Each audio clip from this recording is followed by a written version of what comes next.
And we're live. Welcome back. So, hey, all you crazy sci-fi and fantasy fans, it's time for your daily dose of shenanigans over here at the Blasters and Blades podcast. Just three nerdy veterans geeking out over our science fiction passions and fantastical fantasies. A place where magic is king, the sky is the limit, and space is the place. So, without further ado, we've got returning guest, Miss Jennifer. I disagree with JR, so I probably shouldn't be allowed back. Blackstream. That is totally her middle name. Totally. No. She is absolutely awesome, which is why she should come back more. So, Miss Jennifer Blackstream, could you introduce yourself to the listening and viewing audience who might not know who you are? You mean besides to say that I am Jennifer Blackstream? Yes. I feel like you covered that real well. No, pronunciation was great. So there's nothing to Jennifer Blackstream. This is an existential question where you can just like unload about what it means to be Jennifer Blackstream. Oh, mother, author, destroyer of JR. She's spunky and sassy. This is why she comes back for real. I know, you'd love her. She's very petite and cute too. You can't mess with the short ones. They're closer to the ground. Gravity does horrible things to the brain. They're feisty. I have a sister that's really short, and she always tells me that. But then she kicks me in the ankles, which is totally cheating.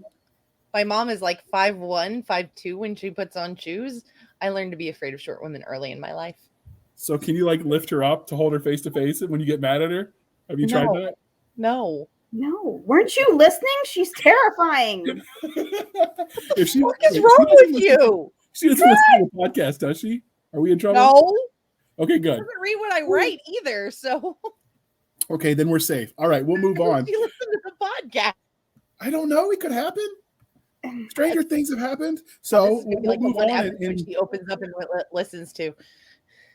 It'd be your luck. So we'll move on and talk about how we first found Jennifer. So as I said last time she was on the panel, Doc says she'll be here, and I said yes, ma'am. So Doc, what bar did you find her at? The Dragon Cons. So actually, wait, the convention or the bar? Is there a bar called Dragon Con at Dragon Con? I think there is basically Dragon Con is a bar in some cases.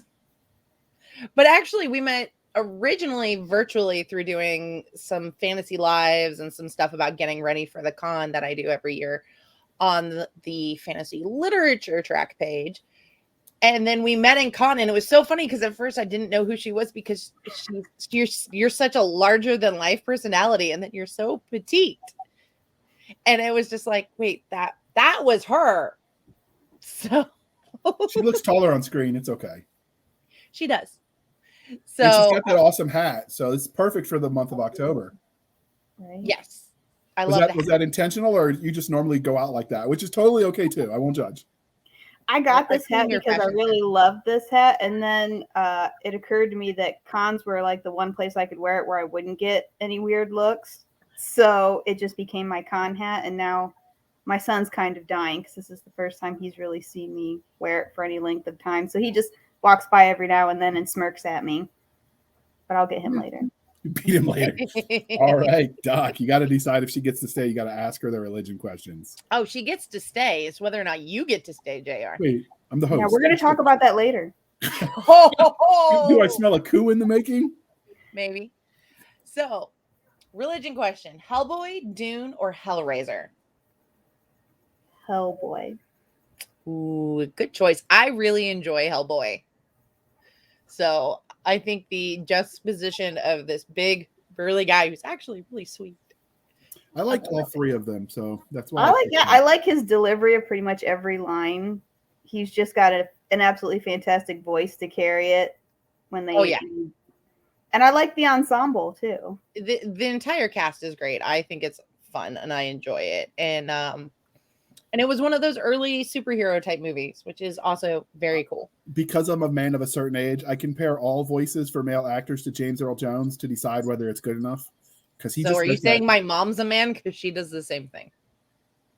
No. Just because maybe you just have a thing for James Earl Jones, and I won't. He's just got that voice that's like, very commanding. So when you look at someone like those types of characters, I'm like, in my head, I'm just picturing James Earl Jones reading that line. You know what? When one of the other characters in the movie was done by is it David Hyde Pierce? Who is it that does Niles? I have no idea. David something. Anyway, but when I heard his voice, suddenly I just kept thinking, I really want to see Kelsey Grammer as Hellboy now. Just so that I can hear those two talking again. That could work. I think Kelsey Grammer could do it. So you've seen him in Down Periscope. That was a good movie. I laughed so hard. Except for they say it's filmed in Virginia with the mountains of California in the background. Not that we're judging here on the East Coast, but they are very different mountains. But going back to fantasy, so we have Dark Tower, Discworld, or Mortal Engines. Discworld. I can totally see you being a Discworld. You got that vibe. Oh yeah, well, Granny Weatherwax. She's awesome and amazing. Who's gonna compete with her? Not JR. Yeah, because you changed my list. I had a cooler selection. No, you did not. Did I pick it? Then it's cooler by definition. No, clearly. No, JR. We have that hashtag. JR is wrong. JR is wrong. No, I hear it's trending already. Yes, it is. I'm pretty sure. It will be. It will be one way or another. So, which was your first love? With you, Doc. What? I don't know why. You have because you're desperate. Excuse me. Apparently, we're just going to be ripping on each other all evening. So, it's like the pre-show all over again. Hush, JR. What was your first love? Sci-fi or fantasy? Fantasy. Okay. So, what is it? What was your first memory of the speculative fiction genre? Was it reading, watching, playing a game? We know it wasn't dreaming about JR and how wrong he was because he said. No, that's a recent passion. I think I'm pretty dreamy, so I'm just saying I'm gonna throw that out there. It would be hard to say what was first. Some of my earlier ones are Dealing with Dragons by Patricia Reed. It was a princess carried off by a dragon, and it doesn't go as too many of them did. And they ended up teaming up. All right, so I have to ask, since you mentioned dragons, what is the first dragon you remember reading about? That would be Dealing with Dragons by Patricia Reed. It wasn't like Pete's dragon first? Comprehension is not here today. No. Yeah, maybe you should write this down. So I'm told it doesn't. Ouch. I'm told it doesn't have to be fantasy to be a dragon, according to Doc, who's wrong, by the way. But I am a dragon in any genre. See, JR is wrong. Next, she's going to tell me she likes pineapple on pizza, and the whole internet's going to explode. No. Okay, she's got some. I'm tempted to say that just to disagree with you because I'm rethinking it now. Obviously. I recently had a friend post a pizza that they got at a pizzeria during Gen Con, and it had avocados and pineapple on it. And cheese. So that's as long as the noose is around your neck, you might as well jump off the horse, I guess. Ooh, I like that. I'm going to write that down. His chair tries to find a pen. So what is it that you love about the speculative fiction genre? All the crazy people you meet in it, right? Oh yeah, that too. I like that anything is possible. I like a lot of the tropes that are in there. JR?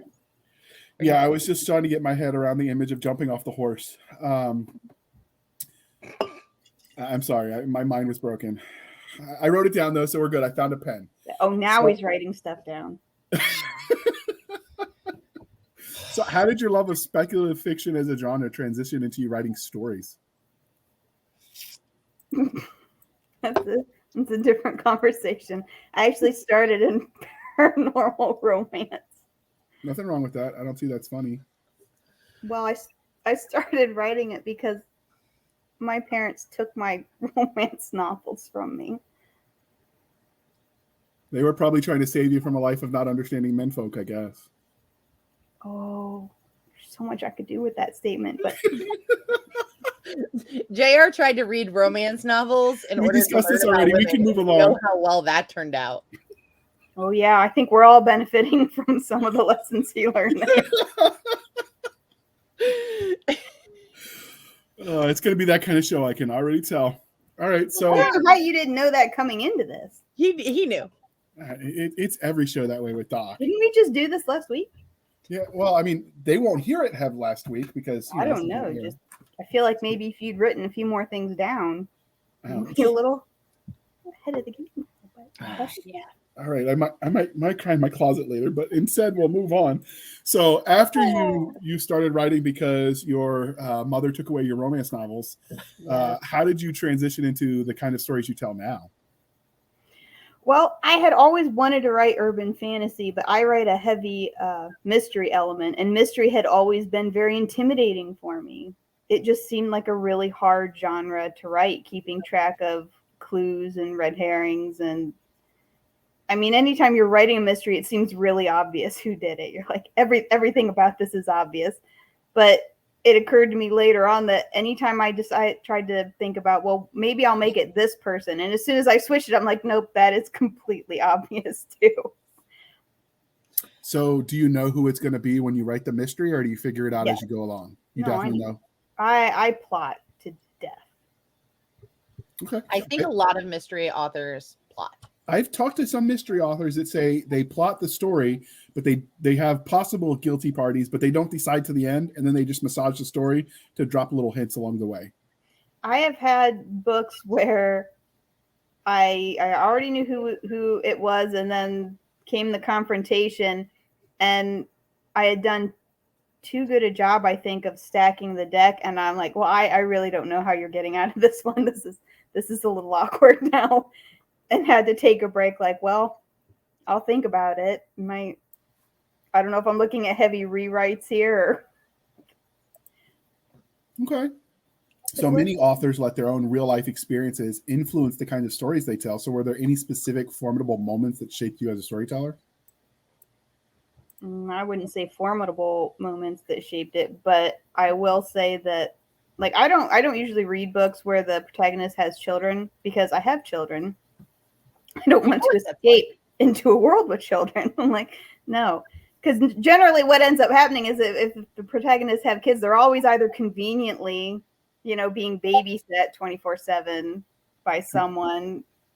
And then I'm sitting here like, where are your children? You haven't checked in on your children. And I don't need to be thinking that. So yeah, no, I totally get that. Though I did run into one problem once where I was like, was reading the story and I'm like, children don't do that at that age. I've had that too. So it was a child was talking, and they were talking like a 6-year-old, but they were like 11 in the book. I'm like, yeah, that's not sometimes that happens, but like there's something going on too. Like, does that make sense? Like an 11-year-old who talks like a 6-year-old, something's going on. But it could have been the narrator. It was an audiobook, but I mean, they sounded like, no, that's weird. That gets weird. But then the other one that I've had is like, I love how I was reading a book and this 3-year-old was talking like they were 12. Yeah, I'm like, what, the don't talk in paragraphs that make actual sense. I have a 12-year-old and a 6-year-old, and even now I forget what they were like when they were little, like where those milestones were. Exhaustion will do that to you. Mm-hmm. But there's a reason we're not supposed to remember certain things about our children. Right. I actually had a doctor say that there was, the human race continues on. There's actually a name for like that young parents forget certain parts, so they want to have more kids. I think it's generally applied more to the women who actually have to give the birth. Well, there's actually a hormone that blocks out certain things. Oh, well, there's a reason for it. Certain memory formation that's very common during labor. This hormone has been, I cannot remember what it is right now, and I'm sure somebody really reading will tell us or listening, but there's actually a hormone that impairs certain aspects of memory formation that is naturally released in women when they're in labor. And I am really convinced that sole reason is so that women will agree to have more children. Maybe. Unfortunately for my child, That hormone was not nearly as present as it should have been. I remember that shit. It ain't happening again. You know, if you're Doc and you want to be all scientific, you actually like look stuff up and you're like, oh, this is the chemical. Me, I just wave my hand. I'm like, we're going to call that kryptonium and move along. Kryptonium's a real chemical. No, it's not. Don't make stuff up. That's my job. Ionized form of kryptonite. She's giving me the look. It's time to move on. Doc, question 11. She butchers one of my favorite things in the world. I think chemistry. we broke her internet. So, writing sign. We're going to talk about fan stuff. Have you ever had somebody ask for your autograph in public? Yes. Who? I didn't ask for their autograph. Well, tell us the story, goofball. What do you mean? I signed at Bard's Tower. A lot of people asked me for my autograph. And some people that bought their books last year found me. What is Bard's Tower? Bard's Tower is a celebrity bookshop in the vendor hall. They travel to all kinds of different cons. I think like Alexi does like 40 something weekends a year or something. I'm like, does he not sleep? If I was your wife, I'd kill you. So they just don't sleep. Is that what it is? They just drive from con to con? I have no idea. I would not be surprised. He is always moving. He might actually exist on pure caffeine. I can respect that. All right. That is the best answer we've gotten, by the way. I don't know. I didn't ask for their autograph in return. I like that. Well done. And you were worried you wouldn't know what to say. There you go. I wouldn't have an appropriate answer is what I was worried about. I will always have something to say. I mean, our definition here at the Blasters and Blades and our definition of appropriate probably won't match up with what the greater society says is normal, but we accepted our weirdness and embraced it decades ago. So that's the problem with dealing with geeks and vets is our brains are extra warped. Spicy sadness. Okay. I'll tell you when you're older, Doc. What? Has somebody ever asked for your book? Have you ever spotted someone reading one of your books? Yes. That was exciting. And? Well, Did you say anything to them? No. Did you? You don't interrupt somebody reading a book. Oh, that's actually a valid answer. So much more polite than some of the guys we had who have asked this. And they're like, oh yeah, I asked them how they were. And I totally got them into complimenting me because I was like, I don't know. Is that actually a good book? Like, and I'm like, that's. So she has manners for her readers, just not for JR. I get it. Well, you're an entirely different category of human. I'm glad you're finally paying attention. I feel like this is going to save us some time on the next visit. Yeah, I saw a character on your cup. What are you drinking? Whichever the character, not the actual beverage. What are you drinking out of? Is what he wants. It's Superman. Okay. There you go. DC rocks. All right, Doc. I'm a Marvel girl. What? Shut up. It's okay. I went and saw the new Marvel movie and actually really enjoyed it. It was one of my favorites in a while. So. You go to movies? Too many people. No, not if you go at the right time. So, the weirdest or funniest interaction you've had with a fan since you started writing? Story? The weirdest interaction I've had with a fan? I mean, there was that one right after boinking beasties at Dragon Con. She was delightful. I didn't say it had to be a bad thing. Well, after we had talked about alligator erections, like we do, she had approached me afterward to give me the wonderful jewel that reptile penises are forked. I'm like, wow, that should have been in the paranormal romance then. I'm like, gonna have to do some edits. Thank goodness for digital books, right? Right. So just because I know everybody's going to be curious, I will link some of the panels in question to our show notes. It's only one, and it's boinking beasties, and it's glorious. Right. I mean, if you're feeling particularly, on the initiative, you could Google alligator autopsy erection. I don't think that's how I got to the video, but I didn't notice it was forked, so I obviously wasn't watching closely enough. Do you have your hands in front of your eyes? Like, no. It was a short video.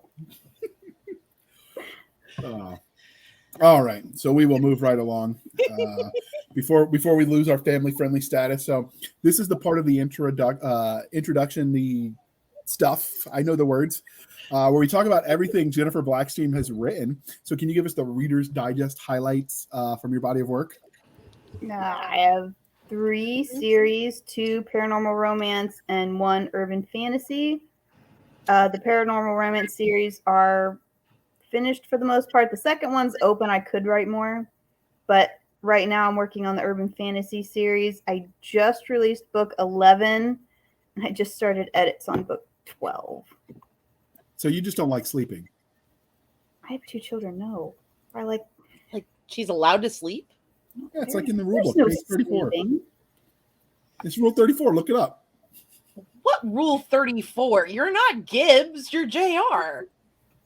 Never mind. I'll tell you when you're older. All right. So while I don't think that phrase means what you think it means. So why those sound fascinating, we're here today to talk about Deadline, which is book 1 in the Blood Trail series. So where did you get the premise for this universe? How did you come up with the ideas for the series? Was it psychedelics, Ouija boards, or exhausted from arguing with JR and losing? Not arguing with JR and losing. That's not hard. It was probably arguing with her children. And that's how I got the pixie. Yeah, the pixie is definitely is glorious, but at the same time, I want to smack her. Exactly, he's standing for my children.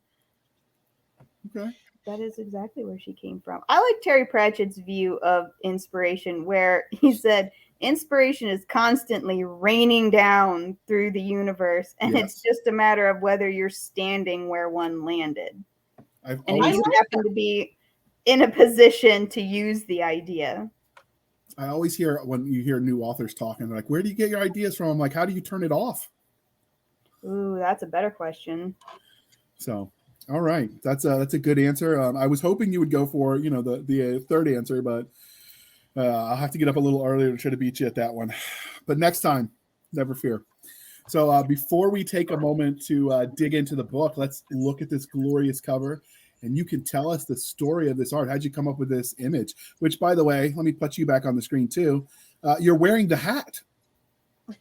I am wearing a witch hat as well. Yes.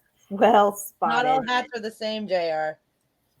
I'm a quick-witted guy. What can I say? Oh, actually, even on the series books, they're not all the same hat. So I do like this cover, though, and I've been reading the book and really enjoying it. So, well, I'm glad to hear that. This cover, I had a general idea for it, but I have to give most of the credit to my cover artist, Clarissa Yo.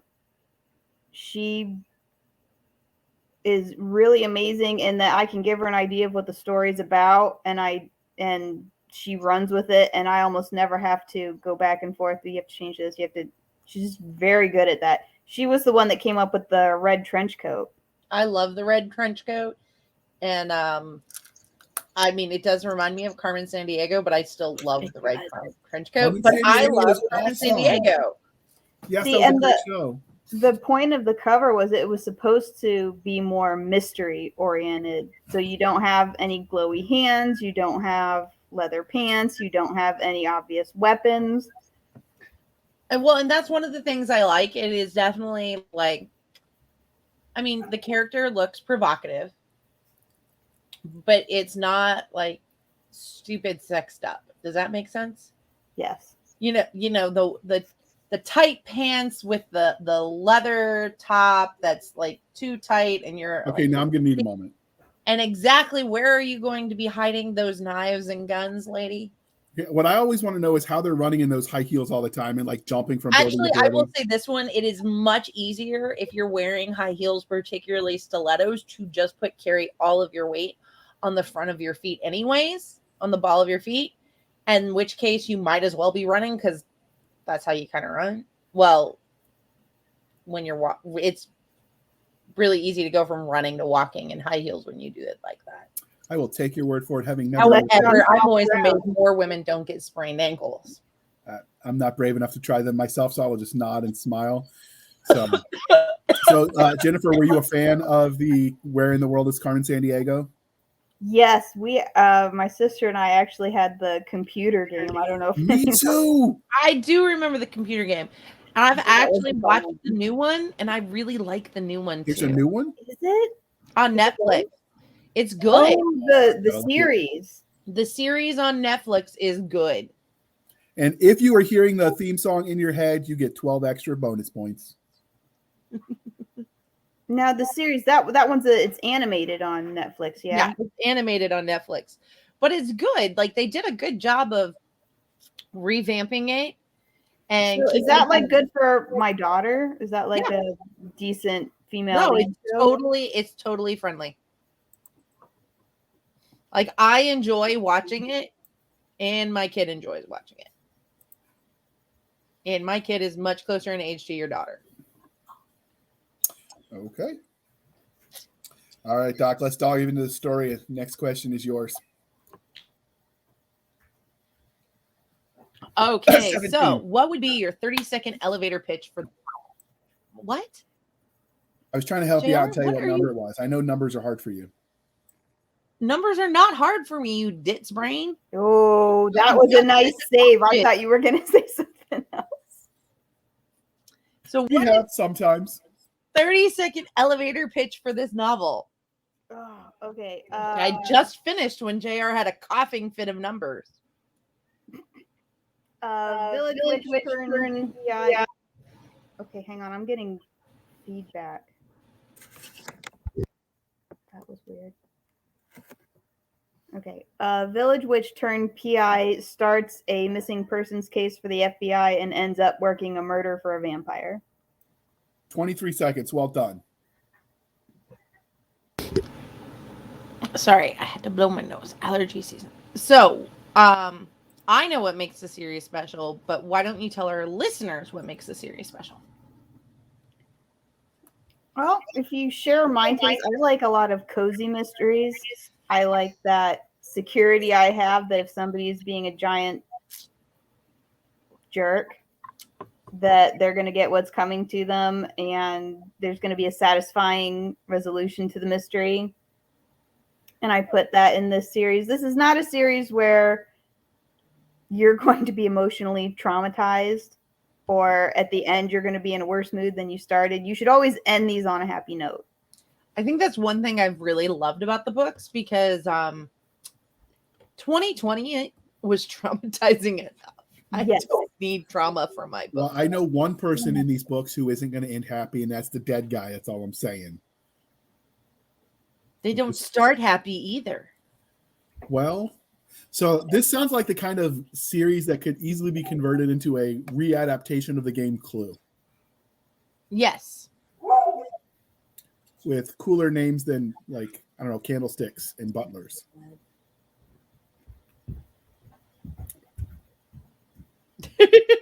We scared her. We broke her brain. No, my daughter broke my brain. Uh-oh. Is this a good break or a bad break? We'll see. Okay, so I was going to steal your question, but JR wants to see if you can turn this into a Clue book, an adaptation of Clue is what he was going for. I certainly could. So, but what tropes do you think this book particularly hits on in the genre? Because it's kind of like a cross genre. It's both a mystery and an urban fantasy. It is.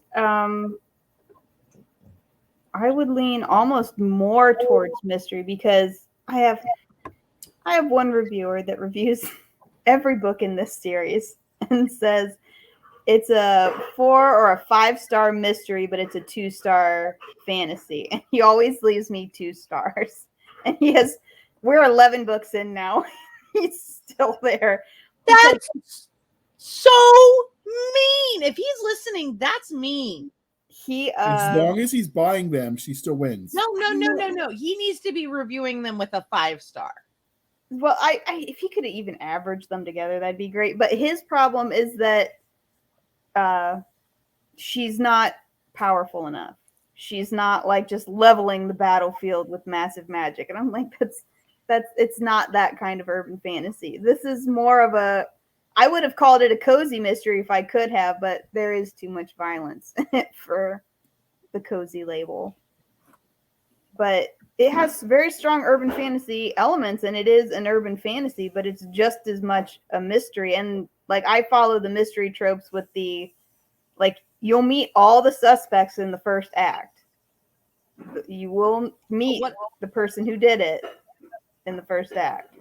What I like about the series, honestly, is the fact that she's not overpowered, and she's, women are dangerous not because of our muscles, but because of our brains.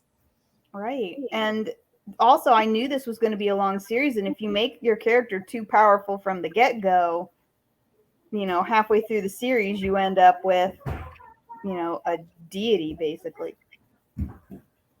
So,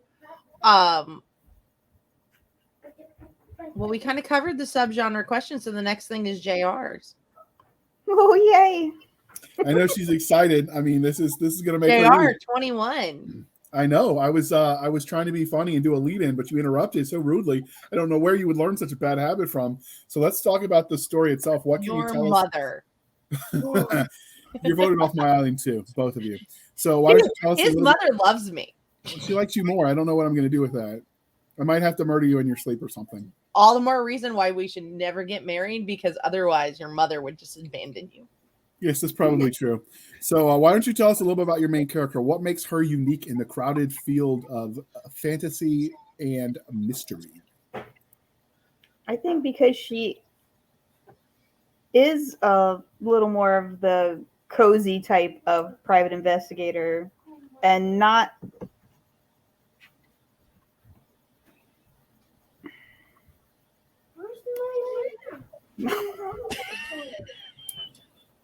We're going to have to add the hashtag mom life to this for you.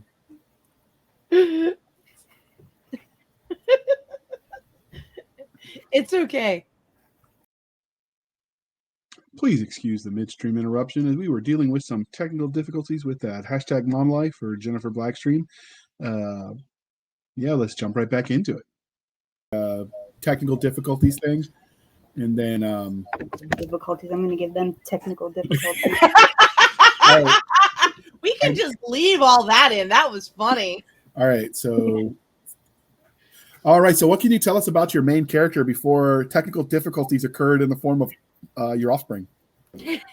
I think Shade is a lot more like the witches you would find in the Discworld series, in that she has a lot of practical experience. Almost more like moms and caregivers and physicians than the powerhouses that you usually see. Like, she's not running around with ninja skills, That's swinging book 2? sword around. What, JR? I asked if ninja skills could be in book 2 because that sounds cool. No. Ninja Witch? That could be your next series. I'm giving you ideas here. JR. I don't think she's going for it. Nobody's going for it. I'm pretty sure nobody is going for it. If you are going for it and you're in the audience, you should let JR know that he's not alone, because he is alone. Because he is alone. Ouch. I'm crushed. And yet you're still here. I am adding Ninja Witch to the hashtag, and somebody will find me and they'll be like, you gave me the most perfect idea ever, and I'm so grateful for you. You saved my writing career. All right. No. So given the way I'm sorry, alternate history is not reality. It could happen. You don't know. You hush your pie hole. So does this story have a little bit of shades of noir to it, the way you wrote the mystery then? I don't know if I would say noir, but then when I think noir, I think more of a machismo. Okay. That's fair. We will have to circle back on that one because I don't remember the exact definition of noir. I don't read enough Also, of it. I would say with noir, you would get more gritty. Yeah, that's about the only thing I know is gritty mystery. Yeah, I don't. Gritty is another one of those words. Anytime a show or a book series is described as gritty, I'd pass. I'd giggle. Sure. But I do know that if I get the definition of noir wrong, Casey Azell will hunt me down, and I just don't want to deal with angry helicopter pilots with access to heavy missiles. I don't know my house is strong enough. So we'll move on to strong enough to deal with Casey without that. Yeah, Moab, right? So were there any secondary characters who were especially memorable to you? And if so, could you tell us a little bit about them? Yes, Peas Blossom, who is her pixie familiar. And she's always helping. I noticed the hashtag, air quotes for those listening. Yep, in her own semi-helpful way. But like changing the address on GPS if she's hungry to go to get food. I think I like her already. That's the kind of friends you need. No, so what's your favorite you need? Does she have like a favorite food she makes her stop at? Like, you know. Well, I have an Otherworld cafe in the book so that Peas Blossom can actually order her own food because they know about Otherworlders there. So she likes to go there. It's called Goodfellows. Oh, I like the name. Are you a fan of that show, The Goodfellas, the movie? No. No? Here, I thought you were throwing some Easter eggs in there of awesomeness, but we'll accept it. No, I just like naming the companies. Like there's an evil version of Goodfellas called Nightcap. Oh, I thought it was gonna be Badfellas, but you know, whatever. I'm telling you, you should call me up for these ideas. I'll help you out. You are. She'll just call me next time for her ideas. We'll fix it. It's okay. Sure. She'll go, JR, I need some bad ideas. All right. Speaking of bad ideas. There's a reason you write sci-fi. Sci-fi-ish? Yeah, because your idea of math is definitely fantasy-based. I just, hand wavium cures all and solves all things. So does your, speaking of bad, does your universe have a bad guy that she confronts? Obviously without spoilers. There's the bad guy that committed the crime, and a lot of them do pop up again later. A lot of the bad guys aren't bad guys so much as they are antagonists. Okay. People Shade has annoyed, who have long enough memories to make her life difficult later. She's not annoying at all. Does the Pixie have her own bad guy that she's chasing down in some sort of like Fae on Fae thing going on? No. More ideas. See, I'm just helping everyone out, Doc. That's what I'm doing. A mile a minute. All right. So sure. It could happen. She could take these ideas and run with them. You don't know. The Pixie doesn't have a nemesis antagonist so much as she really doesn't like the Chaos Kitten. And she's always trying to get Shade to get rid of it. What is the Chaos Kitten? I want to know more. Basically, a rod of wonder. Oh.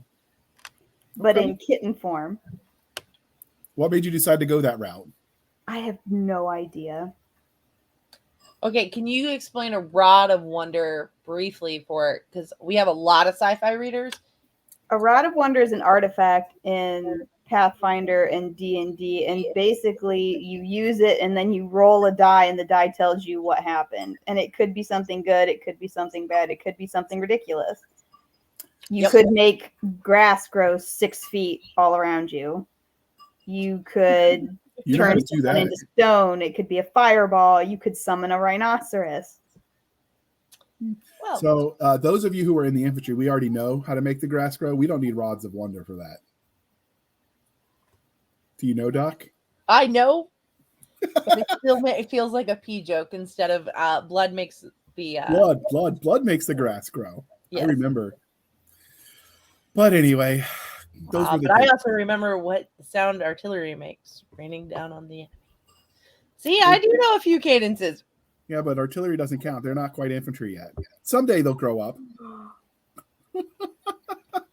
All right. JR, guess what? What? You need artillery. I mean, if you just pull the trigger a few extra times, maybe you don't. I don't know. So that's what we got. I feel like maybe I'm in the middle of something. Maybe we should bring this up in group. Now I feel like this is some sort of therapy session, and we're just going to move right along because I'm not a quitter. It could be. I have a master's degree in psychology. If y'all want to try to turn it into one. That actually could be a fun fireside chat. Like the hosts go to therapy. We might actually consider this. Add a little bit of booze for flavoring. Oh God! Only if Nick's there. It's going to be a long podcast. We might have to pay her double for that one. I don't know. So speaking of characters, your math skills suck. Dude, I went to public school. Don't hate me. No. Uh-oh. I'm getting more of those looks from her. So speaking of characters, if you ever met yours in a back alley after they knew everything you'd put them through, how do you think they would react, and would you survive that interaction? Yes. I'm a delight. And she's so humble and modest. Everyone says so. I adore her. I don't know what your problem is. Seriously, JR. Other than you're wrong. Yes, I know that 0 times anything is still 0. That's the point of the joke, Doc. Jeez. One of these days, they're going to start showing our crazy chat on the sidebar, and we're all going to be in trouble. That's in the funny farm after all of us. I will only do it if they pay us. That's a valid concern. All right, Doc, your turn. It's not a concern. It's a demand. It's a negotiation. I'd be fine. I haven't even put my emojis in there yet. So, when you talk about negotiation, Doc, I'm picturing you negotiating like Corbin Dallas, if you remember The Fifth Element. Just blow the whole room up. Negotiation closed. Welcome to the benevolent dictatorship of Mom. That's How did I not know that was coming? All right, continue. how I negotiate with my child. Anyways, now that we've discovered my bad parenting skills, or my dictatorship skills, can you tell us a bit about the universe? I know a lot of times, particularly even with urban fantasy, the universe is as much a character as any of the named characters in the series. So what can we expect in this world? Like, how is the general mechanics of it? Like, do people know about magic? I mean, obviously, I've read the series, read book 1, but do people know about magic in the series, and how is it that it's hidden if it's not? There are some people that know about it. It's not widely known, like in Laurel K. Hamilton's universe, but it is very much it's very easy for humans to overlook it because your brain will just explain it away. Even if you were to see something weird or other, it won't stick in your memory long enough. You have some people that are more sensitive and they do see it, and sometimes that needs like crowd control. But you have other people that will see it and it just flits right out of their head. Okay. So this is a series, and obviously, since you said that you're editing book 12, when do you think the story will be done? Where do you see it going? Originally, I had planned on 12 books, but now to get to where I need to go, I'm going to need at least 3 more. And because of the style I write it in, with each book being its own mystery with some overarching series plots, I could go on for a considerably long time. And a lot of my side characters get their own arc. Mm-hmm. So that makes it a lot easier to keep writing long because you can give answers to questions without answering all the questions. Yeah. Constantly introducing new questions, answering old questions. So magic, at least, okay, I don't necessarily like the Brandon Sanderson approach to magic where everything is very complicated, very laid out, and is almost its own science.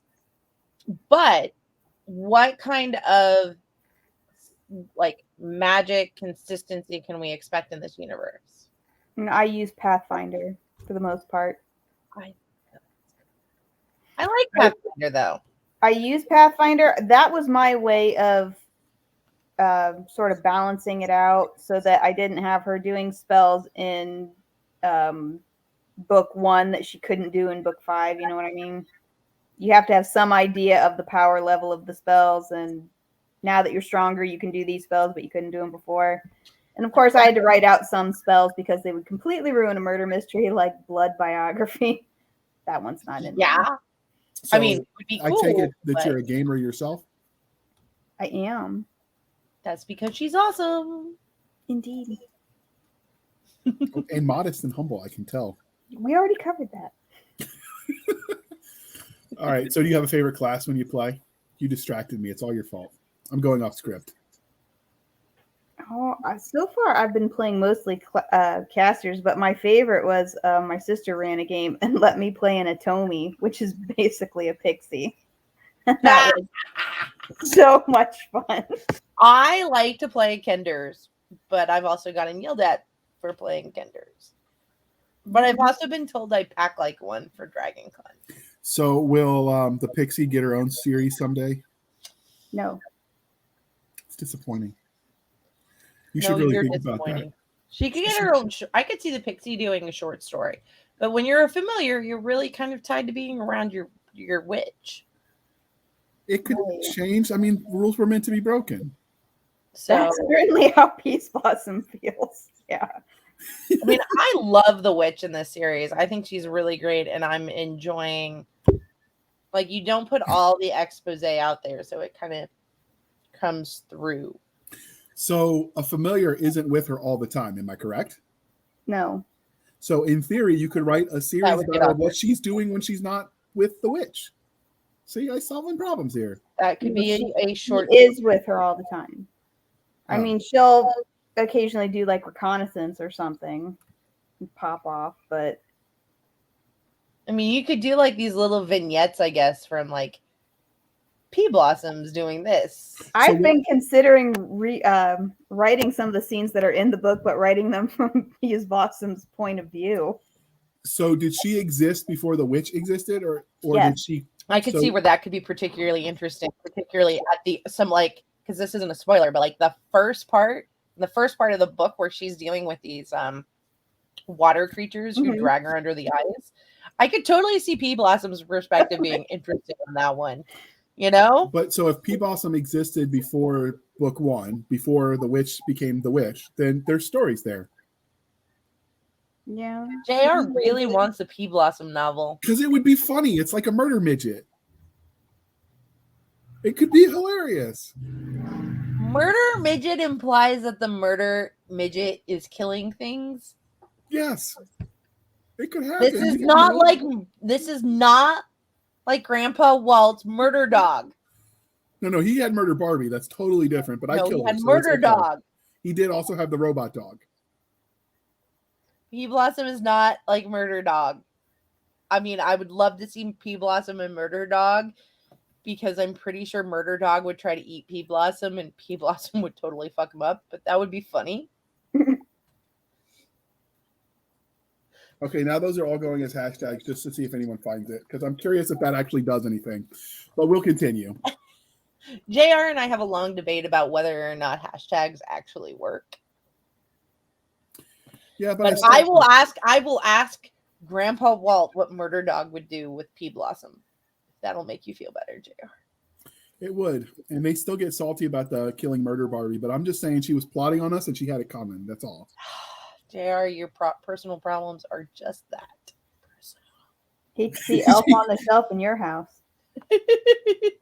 I've seen some pretty funny memes. We'll have to share that when Christmas time comes. My child has put Elf on the Shelf in timeout. I like the ones where they got the G.I. Joe waterboarding the Elf on the Shelf. Those are hilarious. Maybe I said too much. There's a therapist in the room. We'll move on, Doc. It's okay, JR. You need to be comfortable and talk to your therapist. Your therapist, not mine. All right, get back to work. Okay. What's the next question? So, of all the magic you've developed in your universe, because the tech level is kind of the same as it is here, right? Because JR likes to ask about the tech level. Yes. So, moving past that, what would be your favorite magical thing you've developed for this universe? She has a, she learned it from the wizard that works on the forensics team, but he has a forensics spell where he basically sends the magic out, and if there's any DNA, it sends up little images of what creature it came from. Sort of a... That's so cool. Right? When she goes to see him, does she say she's off to see the wizard? No. She's missed opportunities. This is why you need me around. It's not. This is from the man who named his dog Elvis. It's a hound dog. Of course I named So him he Elvis. can announce Elvis is in the room. Elvis has left the room. Oh, Yes, naturally, as you do. He's got a blue collar too. If I could find one in suede, totally hooking that up. He's so special. She's never going to want to come on the show again. So, but having said that, how would you abuse it? How would I like? How would you abuse the spell? And if you had it in real life, how would you abuse it? I mean, I know how I would do it. Who touched my cookies, damn it? Ooh, I know who touched my cookies. Okay. Was it you? No. That sounds wrong when you say it like that, JR. I didn't. Doc, get your mind out of the gutter. This is not that kind of show. But it's a good, it has a great view from above where I normally am. This is fair. The spell would be rather irrelevant for me since it would just show humans. But, so it would just show human. It shows the species. Yeah, it doesn't get that detailed. Not it like doesn't. The individual. No. Is there any spell you would love to have and just like abuse on a regular basis? There's a spell called Black Tentacles that make tentacles erupt and it just grapples everything. Go on. All right. I'd like to be able to use that one. For instance, if you tell your children to stay in their rooms because you're doing an interview and then they just decide to wander around willy-nilly as often as humanly possible on a school night, no less. On a school night. Yeah. Just all right. saying. And if you know where our mind went to that question, you can leave a comment in the show notes and we will we'll tell you if you're right or wrong. And you get bonus points that you can spend nowhere, but we'll give them to you anyway. All right. So we know you've established that your universe has fantastical creatures in it. So how do you go about creating these creatures when you write them? Do you let your nightmares inspire you? Do you let nature do you make character sheets? Do you use character sheets and monster manuals?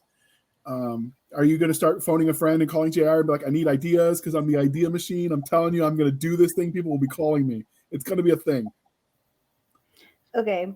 So this is another one of those inspiration questions where it's like sometimes the idea just kind of comes to you. I've had like my goblins I just needed goblins. It was just a small fight scene. Like I just need a creature. Goblins sounds good.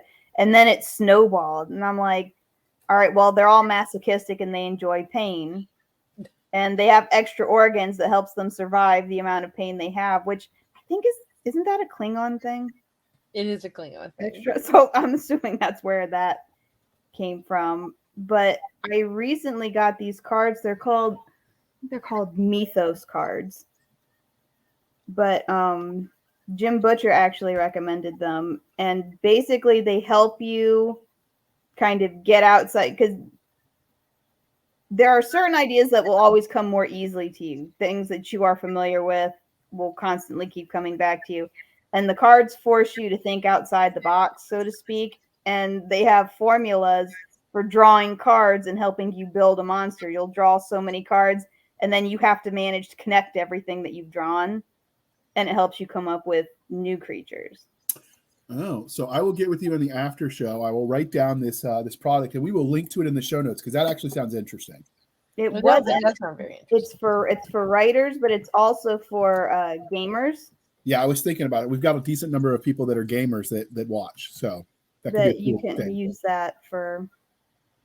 Yeah, see, I have a writer's tarot deck that I got that was like you can use it. It has instructions for using it to help you like create stories, and even has genre cards, which you can add into the deck they're not part of the normal like you could use it like a tarot deck, but you could also use it to like force you to do writing on short stories and themes and stuff. Okay. So. Well, we don't normally do the show notes anymore because we tried to streamline everything. But for these ideas, we will reference the tarot deck. And I got the tarot deck on a Kickstarter. I'm not sure where it is available anymore. So all right, well, we will Google it and we'll see if we can find those for you, dear listeners, because I know we got a decent number of people that are of the gaming variety in the audience. So, Doc, the show is winding down. Did you have any other questions for her before we start the wrap up? So, is there an overarching villain behind what's going on? Like beyond the individual mysteries in each book? There's someone working in the background, but their alignment is still up in the air. Okay. It's me. I'm the boss of all things. Yeah. Clearly.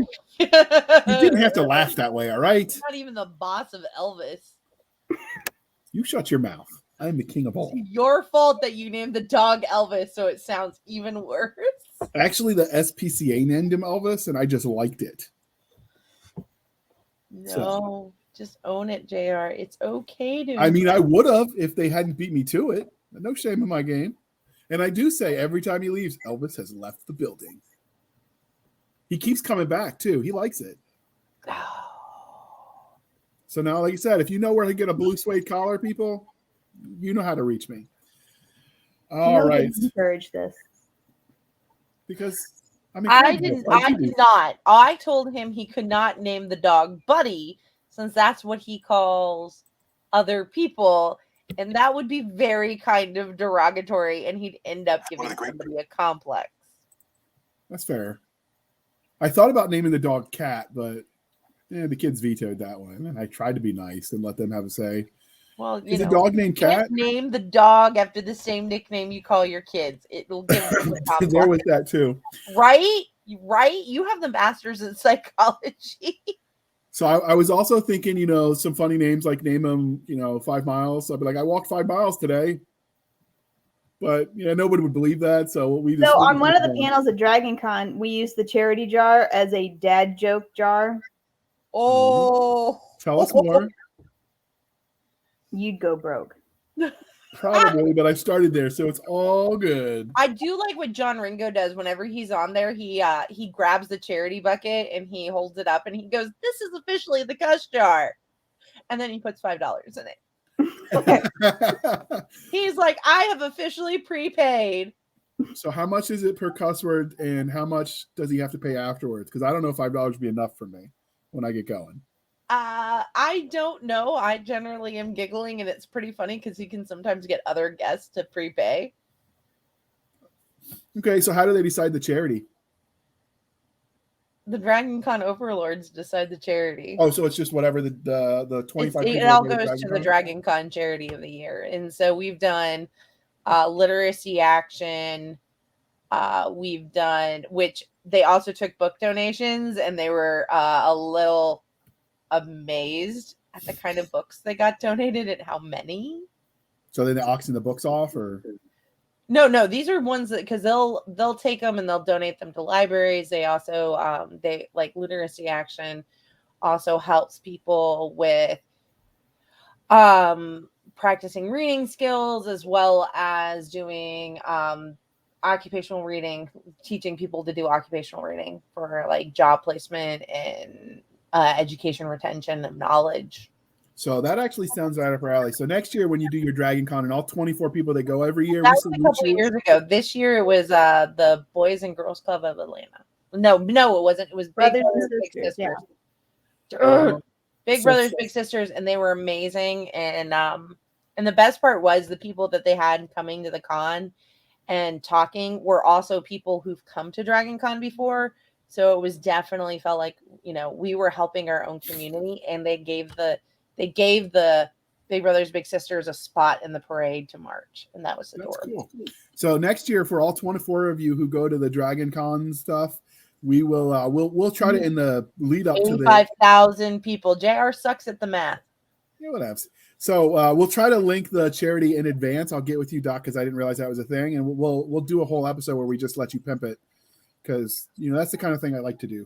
Give back. That's a good thing. So we will arrange it, and we blame Doc for not telling us sooner. It's all her fault and her 24 friends. All right. I probably really only have 24 friends. My multiple personalities don't count as 23 of them. All right. I wasn't counting you at all. Ouch. Ouch. Okay. Wow. I might need a moment, people. It just got brutal in here. Woo. All right. So I love Cisca. clearly this interview is winding down before I have nothing left to cry over. And before we wrap this up, was there anything about Deadline or the Blood Trails series that we didn't ask? You want to tell us before we move on? You can get the ebook for free on all retailers right now. I do like the fact that I got your book through Barnes & Noble, because I happen to read mostly on a Nook. And JR will not be able to sit down next week. Bezos is going to smite you if you keep talking that way. I'm just saying. Bezos can smite me all he wants. He doesn't cut a single paycheck to me. So is it going to be permanently free, or will that change at some point? Because this is going to air in October. It'll still be that way in October. Okay, outstanding. So if you want to give it a shot, we'll link to her Amazon page, and if we've got any other places we can link to, we'll do that too, and you can go give it a gander for the low price of $0. All right. Is it out there in audiobook for those who are listeners? Or illiterate like JR? Look, I just like storytelling, all right? Still, picking a narrator is hard. This is true. I mean, for the right price, I could read it for you. I might even get the pronunciations right. Maybe. No. How much would you pay me if I let you? How much would I pay her? Well, Declan Finn said for the right amount of money, he'd come to our house and read it to us, but I'm afraid he's going to get some creepers and he's going to regret that offer. Now I kind of want to see if we can set that up. Moving along. Sorry, Declan. All right. So if you get hashtag not sorry. If you do get the audiobook set up and you can finally settle on a narrator, would you do us a favor and share it in the listeners of the sci-fi? Nope. Blasters and Blades podcast. The Blasters and Blades podcast. I do this at least once a week. I get the wrong name. You gotta write stuff down. So when you get the audiobook, will you come back and share it word for word what he's supposed to say? Oh my God, isn't it scrolling along the bottom of the screen right there? That's just rude. All right. Jeez. All right. So down for you. So when you put it out in audiobook, if you come back, you and your logic, Jennifer. So rude. All right. So before we let everybody go, we'd like to harken back to our old reminder, dear listeners. I'll assume you're here because you're readers too. So please remember to be kind and speak your minds on the reviewing platforms. Your reviews help the right readers find the right books. So as we shut this down before you make me cry, Jennifer Blackstream, can you tell listeners how they can find you? You can find me at jenniferblackstream.com, and I am on Facebook as well, Jennifer Blackstream. All right. Do you insult your readers for free, or do they got to pay for that? Or is it just me? Am I special? No, it's just you. You're special like that. Little flower child. All right. So those links will be in the show notes, dear listeners, and we will move right along. Give me a minute. It's going to be a second. All right. You can find us on our website at anchor.fm/blasters and tag blades. Again, anchor.fm/blasters-and-blades. We are over on the Twitters at SF_fantasy_show, Sierra Foxtrot _fantasy_show. You can email the show at blastersandbladespodcast@gmail.com. Again, blastersandbladespodcast@gmail.com. So easy. Sometimes I even remember it. You can join all the shenanigans over on facebook.com/groups/Blasters and Blades Podcast. Again, facebook.com/groups/Blasters and Blades Podcast, where Cisca makes fun of everybody. Not just me. I am not discriminatory. She's nice that way, and you can support the show. I put up for JR. This is true. You can support the show over at buymeacoffee.com/author J.R. Handley. Again, buymeacoffee.com/author J.R. Handley. You can also support the show over on anchor.fm/blasters and tech blades. For the buymeacoffee.com, if you remember to put a note in the comment section that it is for the podcast, I promise I will keep Doc Cisca and Nick Garber duly intoxicated. They will drink until their liver surrenders. Never surrender. She's not a quitter. No. Your mama would be proud. You're not a quitter. I don't go to meetings. Yeah, who has time for that? But that's why we're gonna have Jennifer back to do the co-host therapy hour with booze. And of course, this will not be actual medical advice because license and stuff. That's my scientific word for the day, by the way, and stuff. It's right up there with hand wavium. Okay, thank you for spending some of your precious time with us. Maybe one day our co-host J.R. Handley will understand something sciencey. Nick Garber, who is working very hard, and I am Cisca. This was the Blasters and Blades podcast. We'll be back next week at the same time, maybe same place, definitely, indulging our love of nerd culture, cheesy jokes, all things that go broom, and proving JR is in fact wrong. It's not go broom, it's go boom, and I am never wrong. Boom! I said boom. No, I am. It's the witch hat. It's the witch hat. You said broom, and I am always right, just so you know. And you're never just right. As I remind you, as I hit the broadcast button and try to get it in under the wire. JR is wrong.